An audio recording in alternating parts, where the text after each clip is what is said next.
سب تو ذرائع ہیں، اور جو چیز اللہ کے نام پر ہونی چاہیے تھی وہ اگر کسی مخلوق کے نام پر ہونے لگ جائے تو اس کے کرنے والے کا اللہ کی نظر میں کوئی مقام نہیں ہوتا، پھر اس کا انجام بھی برا ہے۔ ایک شخص ایک مکھی کی وجہ سے جنت میں چلا گیا اور ایک جہنم میں جا پہنچا۔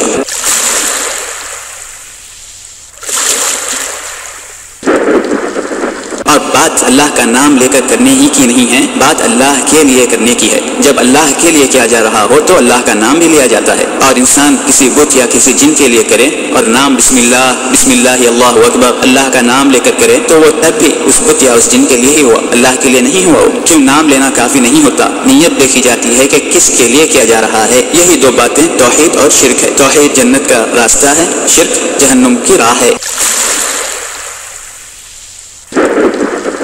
بات مکھی کی نہیں، طریقہ اعتقاد اور نیت کی ہے۔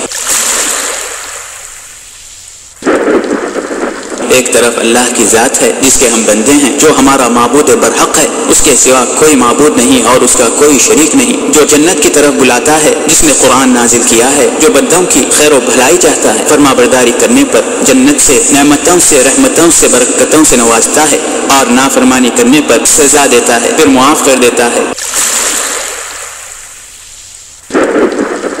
Now let us present to you the most important and interesting speech which was given during 2000 to 2003 by Sheikh Abul Fida Makki Hafidhahullah in Urdu on the topic slaughtering in the name of Jinnat is haram.